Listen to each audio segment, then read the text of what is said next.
potencialidades. Le doy la bienvenida al doctor Tevez Valdés y agradezco desde ya su presencia en este día de calor y próximos al fin de semana. Muchas gracias a todos. Gracias. Muy bien, gracias.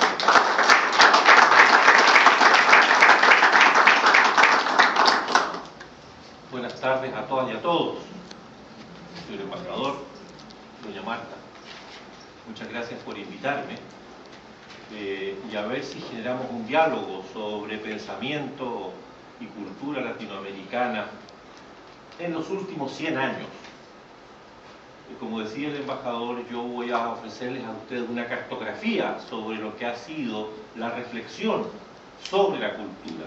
No propiamente sobre la historia de la cultura, sino más bien cómo el pensamiento latinoamericano ha intentado pensar la cultura latinoamericana y cuáles han sido algunas de las tendencias de pensamiento, algunas de las figuras, algunos de los problemas, algunas de las categorías que nos hemos ido formulando desde 1900 hasta el 2000. Pero si quieren conversar un poquito del 2000 para acá, también podemos hacerlo. Yo quiero comenzar agradeciéndoles verdaderamente porque es inusual que una embajada organice actividades académicas. No digo culturales, porque es muy frecuente que haya actividades culturales, pero que haya un intento verdaderamente por generar una discusión intelectual es una cuestión relativamente inusual. Y por eso me interesa felicitarlos particularmente, puesto que creo que frecuentemente la diplomacia latinoamericana considera muy importante nuestra cultura, y lo es, pero considera mucho menos importante nuestro pensamiento, nuestra filosofía, nuestra ciencia y nuestra tecnología. Y frecuentemente se le da mucho más presencia a actividades artísticas, actividades visuales, danza, música, etcétera, que a las otras. Por cierto, no pretendo que no tengan importancia, claro que la tienen, pero quiero decir que a veces presentamos a América Latina solamente como una productora de cultura artística, y no de cultura intelectual, no de cultura científica, no de cultura tecnológica, que también lo somos. Y me parece desde ese punto de vista que es muy relevante el intentar, como lo está intentando el foro, hacer un espacio justamente para que haya discusiones que no se limiten a las expresiones artísticas.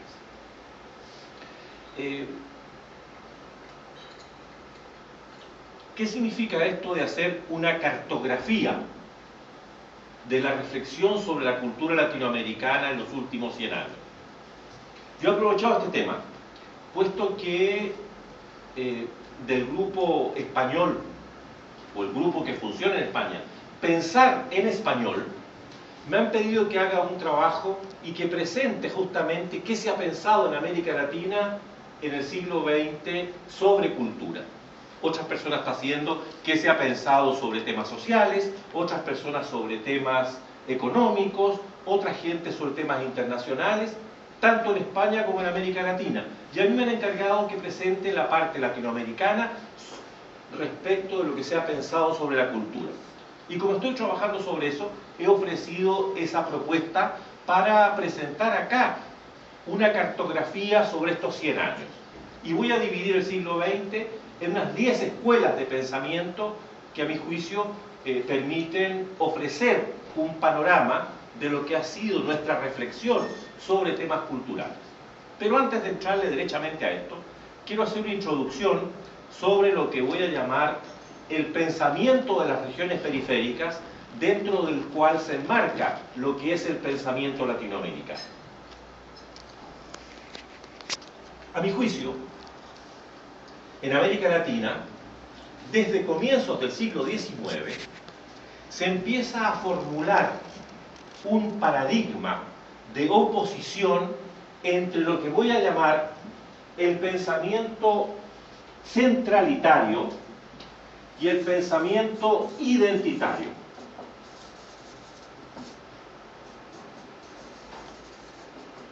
Pero esta oposición que se da en América Latina desde comienzos del siglo XIX, se está dando ya en otros lugares del mundo anteriormente. Y me interesa presentar esta tensión porque creo que permite que la intelectualidad latinoamericana, la cultura latinoamericana más ampliamente, pueda dialogar de manera bastante fluida con la gente que trabaja en África, en Asia y en otros lugares del mundo periférico. Digo esto con mucha fuerza, puesto que frecuentemente, a mi juicio, una visión conservadora ha hecho pensar a la gente de América Latina como que nosotros seríamos tremendamente diferentes al mundo africano y al mundo asiático. ¿Por qué?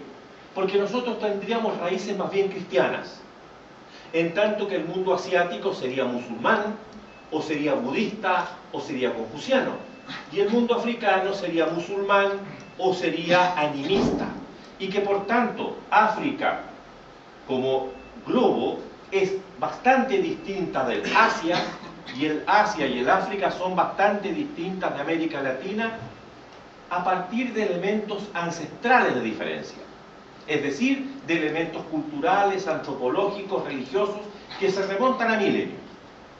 Y esto nos produciría un cierto divorcio entre latinoamericanas, latinoamericanos, africanos y asiáticos.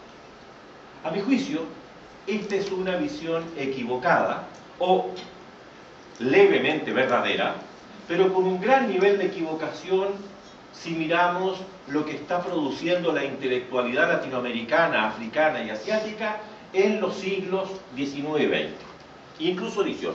Y yo les voy a hacer circular algunos libros míos para que le echen una mirada y podamos también fecundar una conversación posterior. ¿Qué quiero decir con esta similitud entre las regiones periféricas? Me refiero especialmente a lo siguiente. Desde el siglo XVIII, pero fundamentalmente desde el XIX y el XX, la intelectualidad de todas partes del mundo periférico se fue sintiendo invadida, sometida, oprimida, marginada, se pueden usar distintas palabras, por un conjunto de navegantes españoles, portugueses, franceses, ingleses, que llegaban a sus costas. Esto, la intelectualidad china, la intelectualidad india, la intelectualidad árabe, lo sintieron de manera mucho más fuerte que en América Latina. Pero así como fue madurando una intelectualidad latinoamericana, fue apareciendo la noción de que América Latina tenía que presentar alternativas distintas a las de los países coloniales. Y los asiáticos y los africanos también fueron pensando lo mismo. ¿Cómo defendernos de una invasión que nos viene llegando y que nos viene en cierto sentido sometiendo y o vendiendo y o esclavizando y o oprimiendo, etc.? Y en muchos lugares, en todos los lugares, las intelectualidades comenzaron a pensar que si querían defenderse de alguna manera de estos invasores, que ellos no sabían de dónde venían en general, de estos invasores que venían de Portugal o de España o más tarde de Francia, tenían que imitarlos para asimilar los elementos culturales que ellos traían y que debían generar una modificación importante en su cultura para poder defenderse de estos invasores que traían elementos científico-tecnológicos notoriamente más eficientes y que estaban transformándoles a estos pueblos en esclavos, en el amplio sentido del término. Esto generó esta propuesta que he llamado centralitaria. Tenemos que imitar al centro porque es la única manera en que podamos defendernos de ellos mismos. Este centro posee elementos tan importantes que nosotros no tenemos, que si no somos capaces de copiarlos, vamos a terminar completamente sometidos a ellos. Y solamente en la medida que seamos capaces de asimilar sus elementos culturales, podremos verdaderamente defendernos de ellos. Y uno de los aspectos más importantes originalmente fue: tenemos que aprender a manejar las armas y a manejar la navegación que tienen estos invasores. Solamente siendo capaces de manejar ese tipo de tecnologías, nosotros seremos capaces de defendernos justamente de este centro que nos está invadiendo. Esta posición centralitaria se desarrolló tanto en África, como en Asia, como en América Latina, durante el siglo XVIII en algunos lugares, durante el siglo XIX en muchos más, y durante el XX prácticamente en todos. Pero a la vez, y contradictoriamente, otra parte de la misma intelectualidad de estos lugares dijo: nosotros no podemos imitar a los invasores. Nosotros estamos obligados a buscar un camino propio.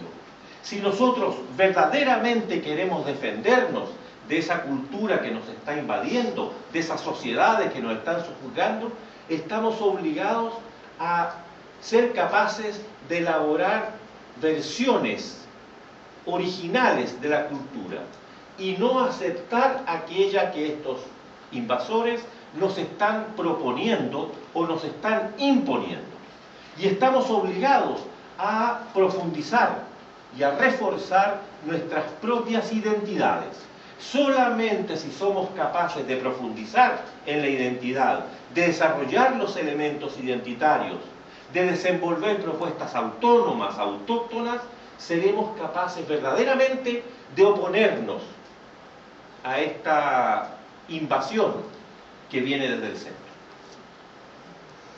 De este modo, se produjo por todas partes una tensión entre dos sectores de la intelectualidad de las regiones periféricas, quienes decían: seamos como el centro, porque es la única manera civilizada de ser, y quienes decían: profundicemos en nuestra identidad, porque es la única manera de defendernos del centro y de marcar una especificidad propia que nos otorgue identidad.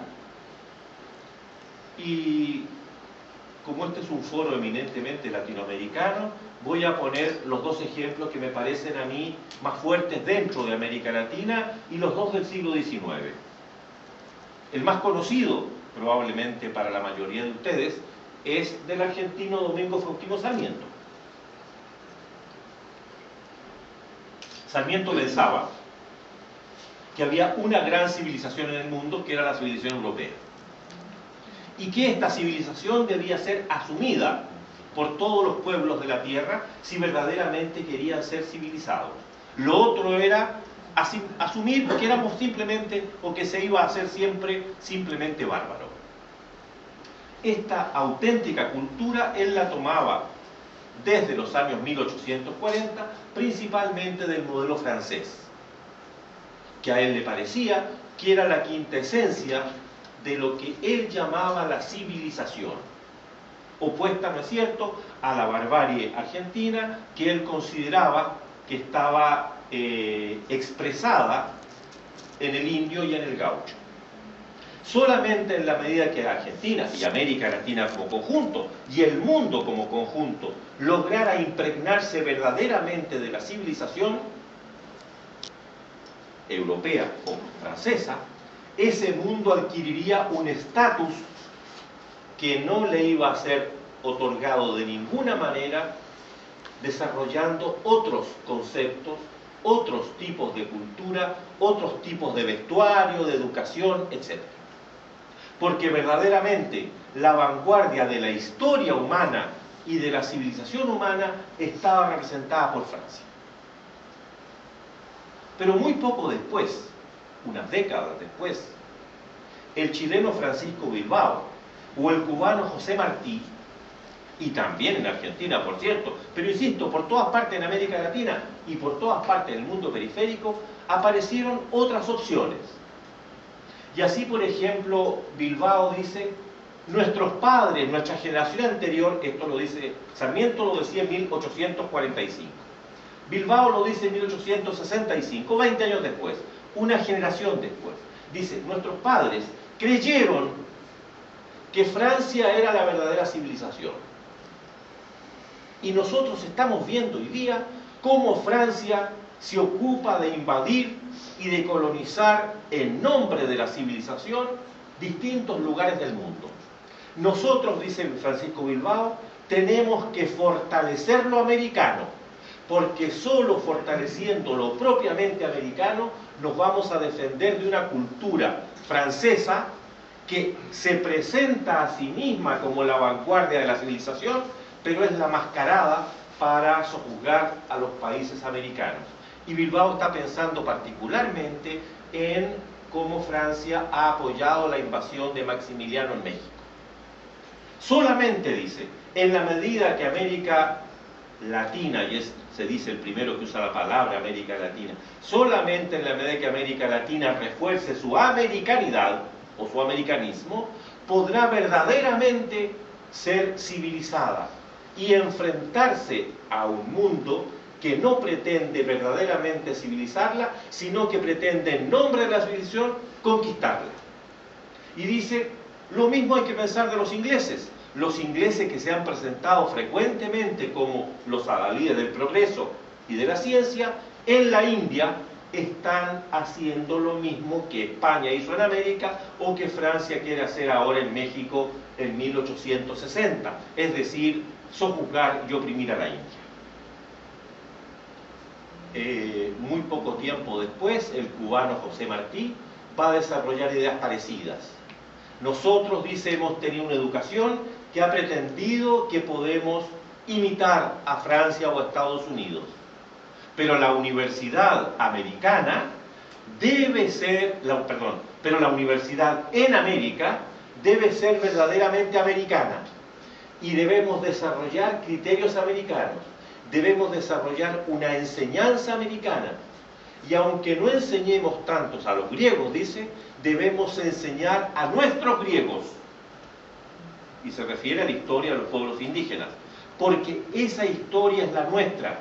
Y no podemos en ningún caso imaginar que si copiamos la cultura francesa o la cultura inglesa o la cultura de Estados Unidos, esa va a echar raíces entre nosotros. Podemos injertar esa cultura en nuestro tronco, pero el tronco debe ser nuestro, puesto que nace de la propia trayectoria histórica y cultural de lo que él llama nuestra América. Esta tensión, y él escribe su texto, Nuestra América, muy en oposición justamente a la posición de Sarmiento, y será posteriormente muy retomado por numerosos intelectuales, bueno, de Argentina y de Chile y de Brasil y de Cuba, por cierto, de muchas partes. Esta tensión se expresa de manera muy parecida en África y en Asia. No puedo entrar a darles ejemplos de cada continente o de cada país porque sería infinito, ¿no es cierto? Pero lo que quiero marcar es que esta disyuntiva entre un pensamiento que dice seamos como el centro y un pensamiento que dice seamos nosotros mismos es una disyuntiva que está en toda la discusión cultural de las regiones periféricas desde el siglo XVIII, pero sobre todo en el XIX y más aún en el XX. Y todavía quiero decirles una cosa. La discusión más importante, a mi juicio, en las últimas décadas, ha sido la discusión sobre globalización. Y esta discusión sobre globalización se ha dado en estos mismos términos. Quienes han sostenido, imitemos al centro, nuestro futuro es imitar al centro, es la única posibilidad viable. Y quienes han sostenido, tenemos que buscar fórmulas propias, tenemos que ser originales, es la única posibilidad. Yo no quiero en ningún caso descalificar una o la otra. No es mi punto el descalificarla. No es mi punto decir Sarmiento tenía razón o Martí tenía razón.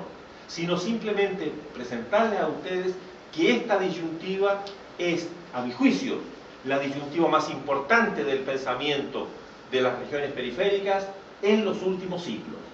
Y que sigue siendo hasta la actualidad las discusiones más importantes sobre cultura, sobre sociedad, etcétera, se dan marcadas por esta disyuntiva hasta hoy día.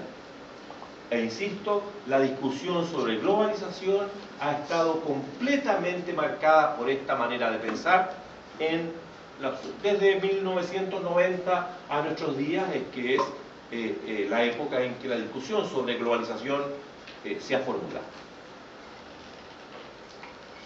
Ahora bien, Demos entonces un paso. ¿Y esto qué tiene que ver con América Latina? ¿Y qué tiene que ver específicamente con la discusión sobre cultura en América Latina? Yo quiero presentarles, como decía, unos 10 puntos que más o menos nos permiten ordenar la discusión en el siglo XX latinoamericano. Me decían que tengo que cortar este papel con mucho cuidado.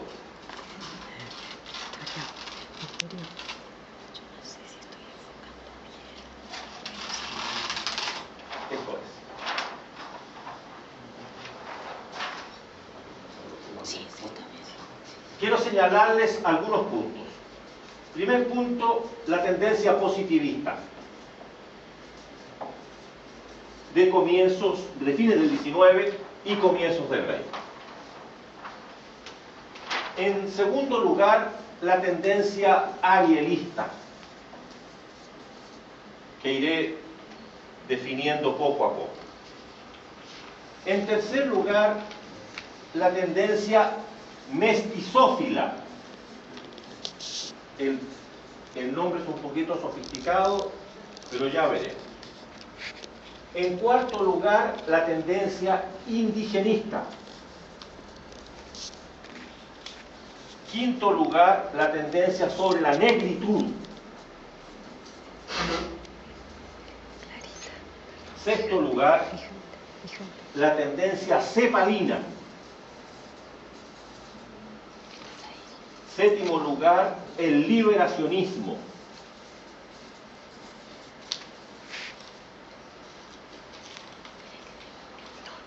Octavo lugar, el historicismo.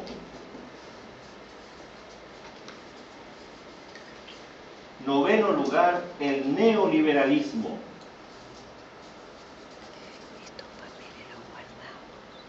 Décimo lugar, los estudios culturales, se me acabó el papel, estudios culturales. Y onceavo lugar, el tema de la interculturalidad. Tenemos poco tiempo. Sí. Tenemos como 20 minutos más nada más. Wow, podemos... Entonces se supone que no puedo hablar de todo esto. Pero por lo menos lo anuncio para que ustedes tengan una referencia y en la conversación eventualmente pueden salir algunas cosas más. Y por tanto me voy a algunas cosas generales, pero quería justamente darles un panorama. De modo no ocuparme solamente de un aspecto y dejar todo lo demás en el tintero, sino que tener la posibilidad de ofrecerles la muestra de que en América Latina, en el pensamiento latinoamericano, tenemos un vastísimo desarrollo de tendencias y seguramente varios de ustedes no habían escuchado nunca algunos de estos nombres, de estas palabras. Por de pronto esa palabra mestizófila, ¿no es cierto? O asociar el tema de la negritud con América Latina, que no parece nada convencional, o la palabra, bueno, o el cepalismo, o el arielismo, como tendencias culturales del pensamiento latinoamericano. Parto por el positivismo, que si bien es una tendencia que se da principalmente en el siglo XIX, se proyecta en las primeras décadas del siglo XX latinoamericano. Y es una tendencia claramente centralitaria. El positivismo finisecular de fines del siglo XIX ya no tenía siempre a Francia como modelo, como lo había tenido Sarmiento, y ya no hablaba tanto de civilización. El concepto fundamental que se usaba en esa época era el concepto de progreso. Y los positivistas latinoamericanos, para Argentina, la generación del 80, por ejemplo, para México, lo que se ha llamado la generación de los científicos mexicanos, que fueron los ideólogos del gobierno de Porfirio Díaz, por ejemplo, bueno, etcétera. Para ellos, la civilización estaba asociada a la noción de progreso. Y el progreso era una cuestión eminentemente científico-tecnológico.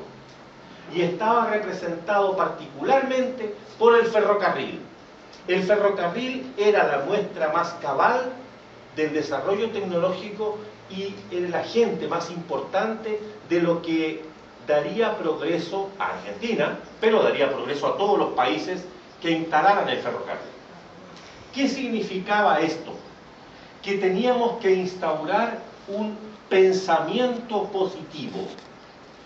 Y ese pensamiento positivo no se entiende en absoluto como lo entiende la autoayuda. Es decir, seamos positivos como sinónimo de seamos optimistas. No es para nada en ese sentido, sino que seamos racionales, asumamos las pautas de comportamiento de los países sajones.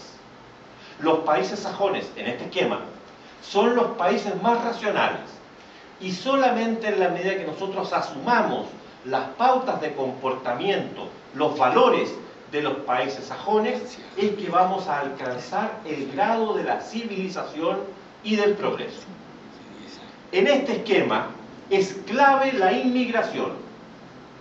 Tenemos que traer gente de los países sajones porque esa gente es la más racional y es la que pertenece a razas que son más proclives a la racionalidad, porque hay razas en este esquema que son más civilizables y razas más propensas a la barbarie. Por tanto, si nosotros logramos traer razas más propensas a la civilización a nuestros países, vamos a ser más fácilmente civilizados. Vamos a poder asumir más fácilmente las pautas de la racionalidad, y solamente en la medida que traigamos esas razas y asumamos los valores civilizados, podremos verdaderamente alcanzar el progreso. Por tanto, progreso en términos positivistas es negación de valores no racionales que supuestamente estarían asociados a las razas latinas, peor a las razas indígenas, peor a las razas afrodescendientes o africanas, y a veces peor a los que somos mestizos. Eso sí que estamos en muchas de estas versiones totalmente fatalizados. No así en México, en que la élite mexicana era muy mestiza. Entonces consideró que el mestizo era el más civilizable y que en cambio el criollo descendiente de español más puro, más europeo, era menos apto para el progreso. Bueno, en cada país se dieron algunas modalidades específicas, pero por todas partes racionalidad fue sinónimo de cultura sajona y por tanto bienvenida a la inmigración.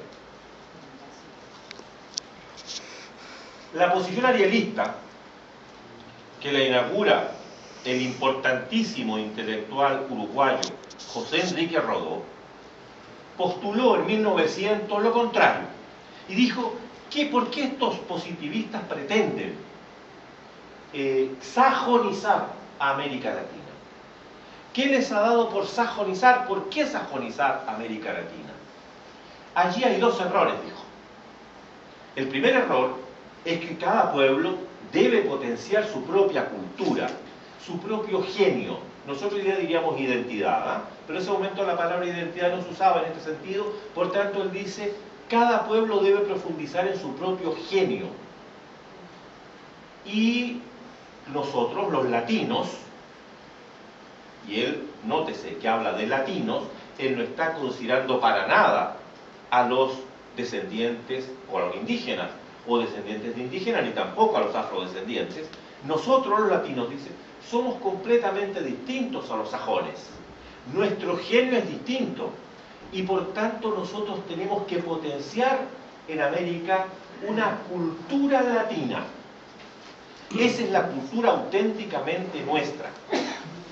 Pero dice además, los sajones no solamente cometen una torpeza al pretender que traicionemos a nuestra propia cultura, sino que además nos están proponiendo, dice él, que asumamos una cultura inferior. Porque la cultura latina, dice él, es superior a la cultura sajona, particularmente superior a la cultura usamericana. ¿Por qué? Porque los usamericanos son particularmente hábiles en el comercio y en la tecnología, pero nosotros los latinos, dice, somos particularmente aptos en las cuestiones del espíritu. Y evidentemente producir poesía, producir literatura, producir estética es más que producir comercio. Por tanto, ¿por qué los positivistas, que son la generación inmediatamente anterior, por qué los positivistas quieren que nos usamericanicemos, que nos sajonicemos y que por tanto asumamos valores inferiores? ¿Por qué en cambio no potenciar precisamente lo que es propio, esta capacidad de desarrollar la estética, la ética, la imaginación, la inteligencia? Por cierto, no quiero en ningún caso defender a Rodó. Rodó fue un pensador fundamental en la historia del pensamiento latinoamericano, pero no crean que al estar exponiendo yo estoy de acuerdo con lo que él dice. Estoy simplemente queriendo retratar los distintos momentos, algunos de los distintos momentos de este pensamiento. 20 años después de Rodó, 1920, y aquí pongo más o menos cuando se fundan estas escuelas, 1880, y se proyecta hasta las primeras décadas, 1900, esta 1920 aproximadamente, junto con esta 1920 también y con esta 1930, muy cercanas, se produce una nueva rebelión y un nuevo cambio. Y entonces dicen los mestizófilos. ¿Qué llamamos mestizófilos? Aquellos que sostienen que el mestizaje es la solución, los amigos del mestizaje. Ellos nos denominaron así. Desde hoy día los denominamos así para atrás. Los que sostienen que el mestizaje es bueno para América Latina y que es una solución a muchos problemas. Los mestizófilos, y particularmente el mexicano José Vasconcelos, uno de los intelectuales más importantes, junto con José Enrique Rodó, del siglo XX latinoamericano, como Domingo Faustino Sarmiento y José Martí, son, a mi juicio, los dos más importantes del siglo XIX. Estos dos, Rodó y Vasconcelos, son dos de los más importantes del siglo XX, pero Vasconcelos va a introducir una serie de elementos contrarios a Rodó. Y va a decir, es que nosotros no somos latinos, nosotros somos mestizos. La población latinoamericana no se puede pensar como latina. Tenemos sin duda un elemento latino, pero sin duda también no somos puramente latinos. Claro, ya entienden ustedes que Montevideo es notoriamente más latino que México, y que él está pensando eminentemente desde México. Entonces dice, es que nosotros no somos latinos, nosotros pertenecemos a la raza cósmica, que es el concepto más famoso de Vasconcelos. ¿Qué significa esto de la raza cósmica? Nosotros somos la raza que agrupa a todas las demás razas del mundo. En América se está generando, en América Latina se está generando un crisol de razas que está produciendo la raza síntesis de todas las otras razas, y como es la síntesis, es la más hermosa. Ya ven ustedes que se equivocó en eso, que somos la síntesis que está más cerca, que somos la más hermosa, es más discutible. Bueno, el caso es que según él somos la síntesis porque en América Latina converge, América del Sur, él no usa estrictamente la palabra América Latina. Después va a aparecer la noción de Indoamérica, y ya hablo enseguida. En esta América Latina, crisol de razas, se está juntando el colonizador europeo con el tronco indígena, con el tronco africano. Pero han aparecido también una gran cantidad de migrantes de otras partes del mundo. Y por tanto tenemos al Asia presente allí. Y por tanto, esta raza síntesis que se está produciendo es la síntesis de todas las razas, la raza que permitirá el entendimiento entre todas las otras. Porque las otras razas, algunas de ellas, especialmente la raza blanca usamericana, es completamente racista, dice él en ese momento, y rechaza al indio, rechaza al africano como iguales y no se mezcla, evita la mezcla. En América Latina, en cambio, la mezcla es permanente.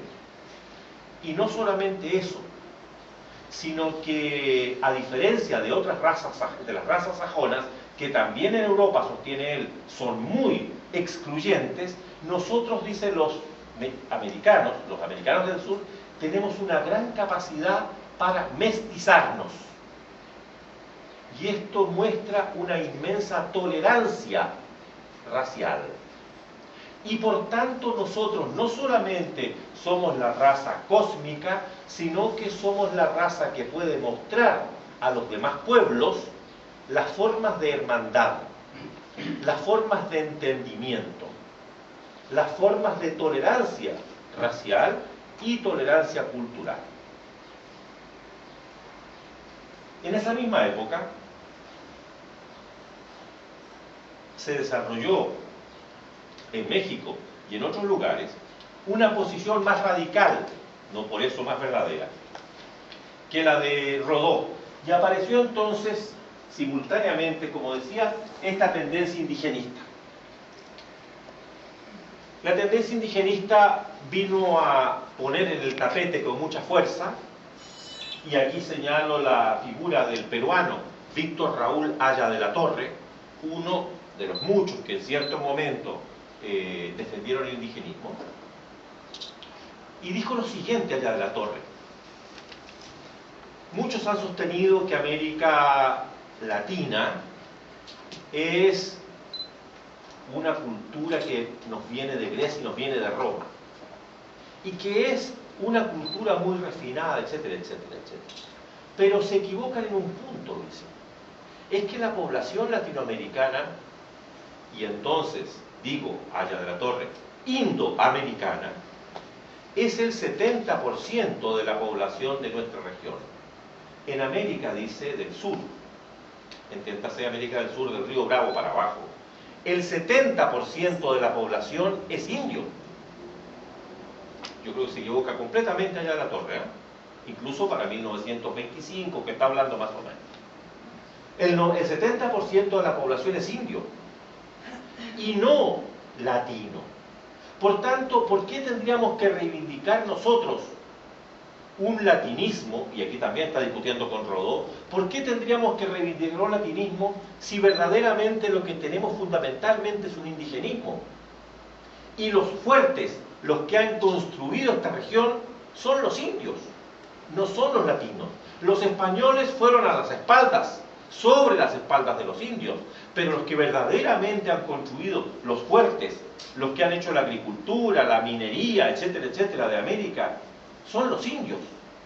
Por tanto, pongamos nuestra confianza en la capacidad del indio, y en la capacidad del indio no solamente cultural, sino también en la capacidad política.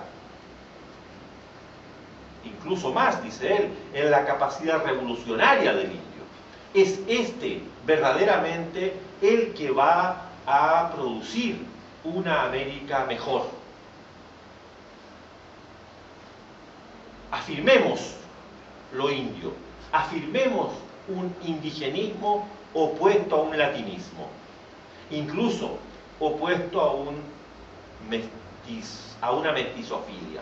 Incluso si Haya de la Torre, por cierto, no era un indio puro ni étnicamente, ni mucho menos culturalmente. Ya podemos enfrentar enseguida o desarrollar algunos puntos más específicamente, ¿ya? Pero en ese mismo momento, muy poco después, aparece la tendencia de la negritud.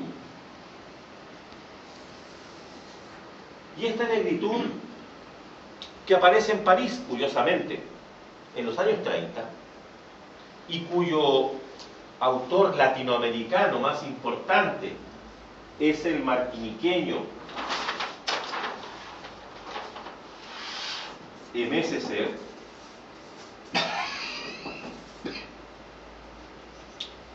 va a poner en relieve, y también el brasileño Gilberto Freire, no confundir con el educador Paulo Freire, que se escribe con I y que no tiene nada que ver, es otra persona, Gilberto Freire. pusieron en el tapete la existencia de algo que la intelectualidad latinoamericana anterior prácticamente no había visto. Y es que en América Latina había, y hay, una gran cantidad de personas de origen afrodescendiente y un mestizaje extremadamente vasto de afrodescendientes que los intelectuales hispanoamericanos hasta la fecha prácticamente no habían visto. El caso es que este martiniqueño o martiniqués, Aimé Césaire, se reunió en París con el senegalés Léopold Senghor, Ahí está. Léopold Senghor, y allí elaboraron la teoría siguiente: los africanos tenemos una identidad étnica muy diferente a otras razas. Dice Léopold Senghor algún tiempo después, los europeos piensan, los africanos sentimos. Esta tensión entre pensamiento, entre racionalidad y sensibilidad, que después le costó a Senghor las acusaciones de racismo más fuertes y las descalificaciones totales por lo que había dicho, porque muchos africanos dijeron: es que nosotros no somos imbéciles, nosotros también pensamos, no se confunda. Senghor exageró su propuesta enormemente. Senghor, por querer resaltar esta capacidad sensitiva, supuestamente, de los africanos, como que indirectamente les negó la capacidad de pensar. Pero eso no importa, esa discusión es posterior. En un primer momento se quiso retratar, caracterizar étnicamente y culturalmente a la población afrodescendiente de África, de América, de cualquier parte del mundo. Y entonces apareció esta noción de negritud. Los descendientes, los africanos y sus descendientes, tienen una característica esencial que es la negritud, que corresponde a trazos culturales muy distintos de los europeos, muy distintos de los indígenas. Y por tanto tenemos que asumir que en América hay una gran parte de gente que no es latina ni es indígena, y que no había sido vista por la intelectualidad latinoamericana. Una intelectualidad, por una parte, notoriamente más ignorante que la actual, pero por otra parte, con un nivel de circulación latinoamericano muy bajo. Tanto es así que Aya de la Torre puede decir 5 o 10 años antes que esto, que el 70% de la población es indígena, sin considerar que existe la población afrodescendiente, que no la nombra. Sí, hay indígenas y latinos, o indígenas y descendientes de españoles, como que no existieran los afrodescendientes, como que ni siquiera los nombra. Entonces, por eso voy señalando cómo distintos intelectuales van poniendo en el tapete diferentes grupos étnicos con diferentes aportes o identidades culturales. Bueno, este Aimé Césaire, de la mano con el senegalés Léopold Senghor, van entonces a decirnos: tenemos otro tipo de población, tenemos otro tipo de cultura que también debe ser considerada a la hora de entender la realidad americana. Y esta población africana o afrodescendiente se caracteriza especialmente por su sensibilidad. Lo que aporta es una conexión con la tierra. El africano, dice, antes de pensar, siente la realidad y tiene una especie de comunicación con la tierra que le permite captar cierta dimensión telúrica, que después habrá también una tendencia telurista en Bolivia, en que dirá, por ejemplo, el habitante boliviano capta telúricamente el vibrato de los Andes.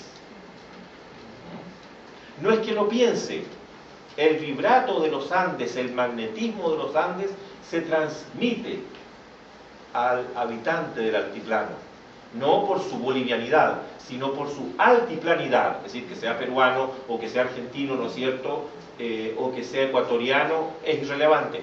El hecho de estar en el altiplano, pero esto lo piensan intelectuales bolivianos, mucho más que peruanos, argentinos, chilenos, etc. Esta condición de lo altiplánico también es telúrica, como lo era la negritud para los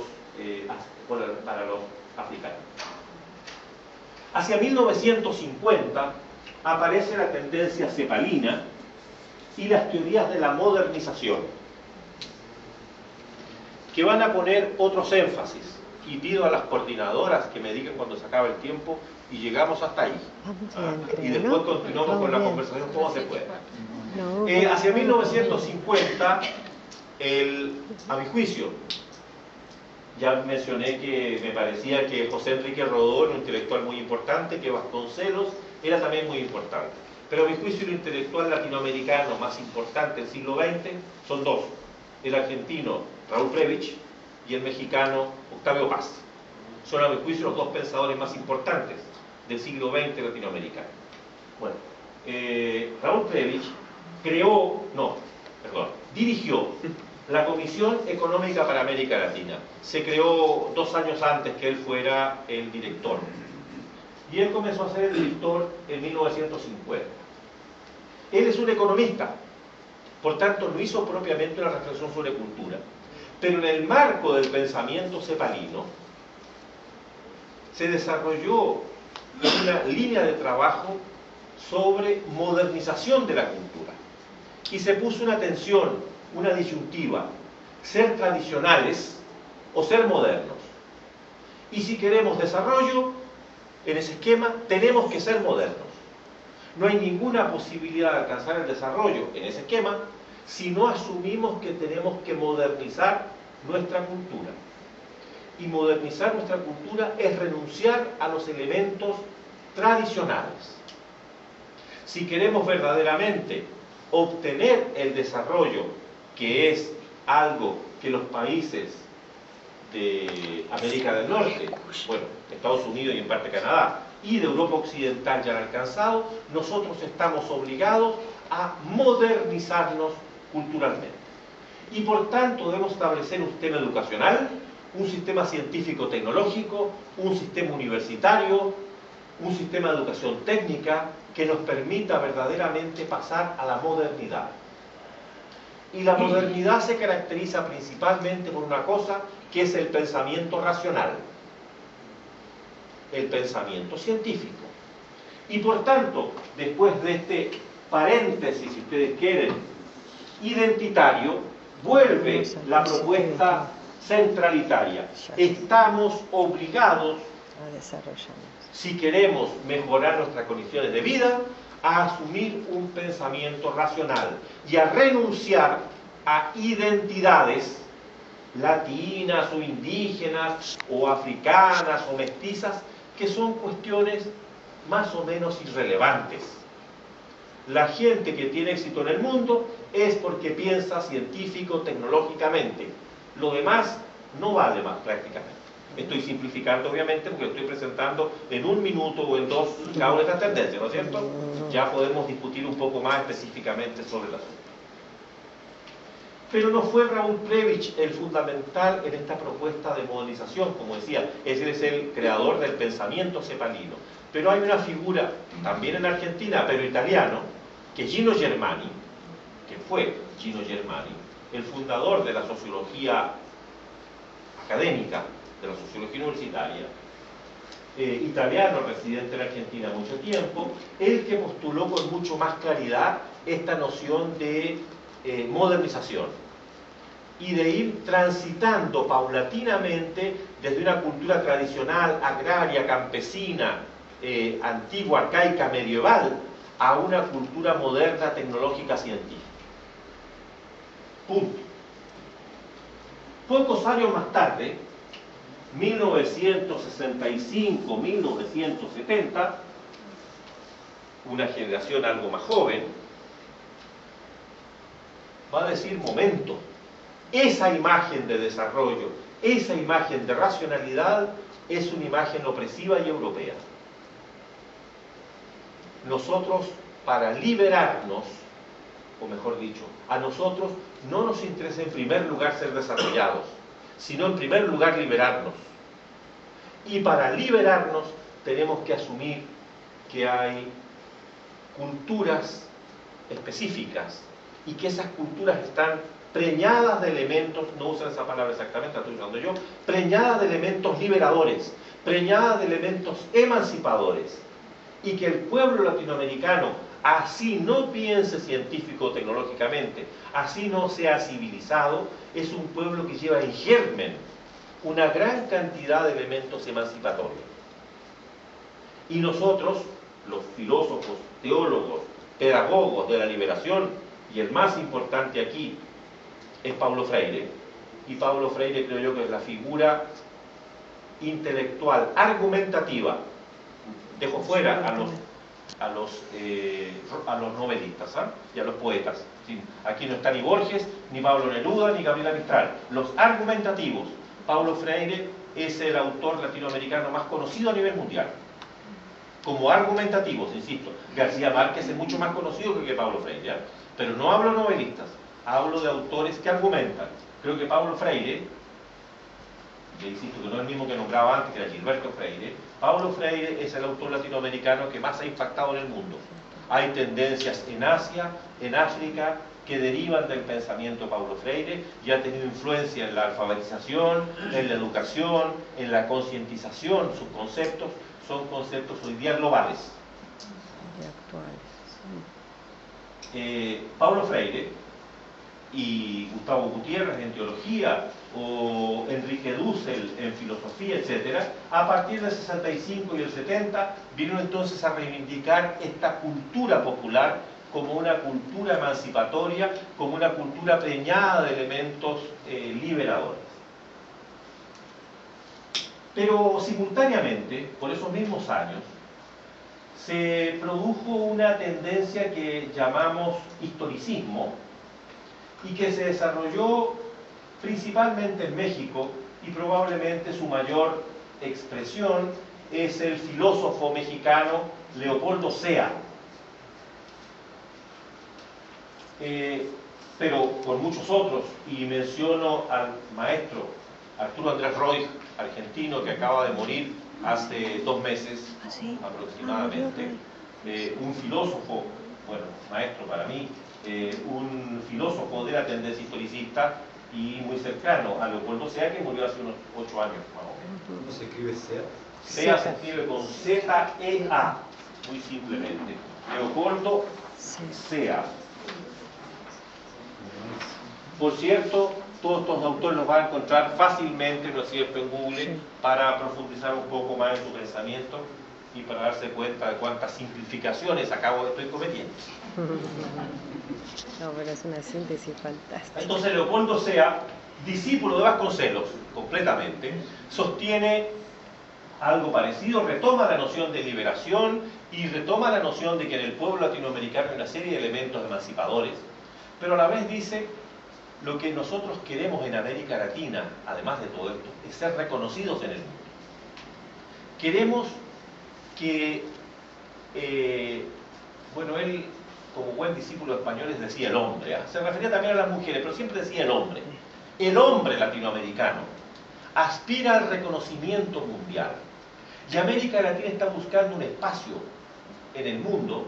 Y a nivel, si pensamos a nivel mundial, América Latina, el hombre latinoamericano, quiere ubicarse y tener una presencia cultural, política, intelectual, económica, etc. Y el desarrollo de la humanidad, tanto del África como del Asia, como de América Latina, es que vamos alcanzando un lugar de igualdad con los europeos y US-americanos que produjeron el imperialismo, el colonialismo, etc. El destino de los pueblos contemporáneos del tercer mundo, que insisto que está hablando principalmente en los años 60 y 70, el destino de los pueblos del tercer mundo es alcanzar un nivel de igualdad a nivel mundial. Y esta igualdad va a ser la posibilidad para que nosotros presentemos un aporte propio, porque América Latina en parte, como el resto del tercer mundo, le debe a la humanidad todavía un aporte importante. Nosotros no nos hemos hecho oír en el concierto de las naciones. Y solamente en la medida que nos vayamos liberando de las opresiones que padecemos, iremos siendo capaces de presentar nuestros aportes al mundo. Y uno de nuestros aportes más principales, en relación a su maestro José Vasconcelos, mestizófilo, es la síntesis de los conocimientos, la síntesis de las culturas, la tolerancia entre las razas, la convivencia entre los seres humanos. Este discurso, que se hace mucho más fuerte y comprensible en el marco de la Guerra Fría. Él está escribiendo contra la Guerra Fría, está justamente intentando mostrar que América Latina representaría una cierta alternativa. Unos años después, la tendencia neoliberal, a partir de 1980 aproximadamente, reproduce en este sentido el término la propuesta cepalina y la propuesta positivista. En este sentido el término. En términos económicos, el neoliberalismo es muy enemigo del cepalismo, de las propuestas económicas. Pero en términos de las propuestas culturales es bastante parecido. Es decir, una vez más, América Latina tiene que asumir los comportamientos científico-tecnológicos porque son los únicos coherentes con el desarrollo. ¿Y quién representa hoy día, 1980, la vanguardia del pensamiento moderno? Lo representa Estados Unidos y por primera vez en la historia de América Latina, de manera muy fuerte, lo representa Japón y los tigres asiáticos. Por primera vez en una historia latinoamericana, en una historia intelectual latinoamericana, en que prácticamente siempre, salvo excepciones, era o Europa o Estados Unidos los referentes, y en Europa lo latino o los sajones, etc., por primera vez va a aparecer con mucha fuerza la idea de que existen otros lugares del mundo, particularmente Japón y los tigres asiáticos, que representan la modernidad. Y por tanto que América Latina debe ponerse a la altura del mundo en cultura, asumiendo la manera como esos países han alcanzado tan tardíamente, pero tan eficientemente el desarrollo. Y por tanto, esos países se transforman en un modelo cultural. Su capacidad de innovación, su capacidad industrial, su capacidad de comercio, pasan a ser referentes en la discusión intelectual de la propuesta neoliberal, justamente muy diferente de la propuesta historicista o de la propuesta liberacionista, pero bastante similar, en este sentido, insisto, a la propuesta cepalina o a la propuesta positivista. Y por eso voy diciendo que se van oponiendo las tendencias centralitarias y las identitarias en distintos momentos de nuestra historia intelectual. La propuesta 10, ¿me queda tiempo todavía? Rapidito, rapidito. ¿O se me acabó ya? No, rapidito, por favor. Por No, favor. pero que ustedes ni yo nos matamos, somos No, matados no. por mujeres. Por favor, adelante, adelante. Propongo democráticamente que... Usted me acuerda. Ah, ok. Sí. No, sí, por Sí, favor. bueno, entonces, Si no, no vamos a saber el final. Exacto, No, ¿cómo va a ser el final? Sería no, terrible. Sería no, terrible. esto sigue nomás así. Que me vuelva la plata. Sobre todo esa, ¿no? Entonces, hacia 1990, con la caída del muro de Berlín, Perdón, una pregunta. no estrictamente, ¿Quién sería el representante del neoliberalismo Ah, en términos intelectuales? muy bien. A mi juicio, el más importante pensador neoliberal, a mi juicio, es el peruano Hernando de Soto. Pero no es el que tiene más propuestas en este sentido. No es el que se ocupa más de temas culturales. Se ocupa más de temas culturales, por ejemplo, el venezolano Carlos Rangel, por ejemplo, o el cubano Carlos Alberto Montaner, por ejemplo. Son personas más orientadas a la dimensión cultural. ¿Ah? Pero a mi juicio el pensador más, y Mario Vargas Llosa también, pero a mi juicio el pensador más original es el peruano Hernando de Soto, como pensador más económico, claro, que cultural. Respecto a los estudios culturales, el autor más importante es el mexicano nacionalizado, pero argentino de origen, Néstor García Cattrini. Y Ellos van a, en el grupo de los estudios culturales, donde se encuentra García Canclini, se encuentra la argentina Beatriz Arlo, se encuentra el mexicano Carlos Monsiváis, el chileno José Joaquín Brunner,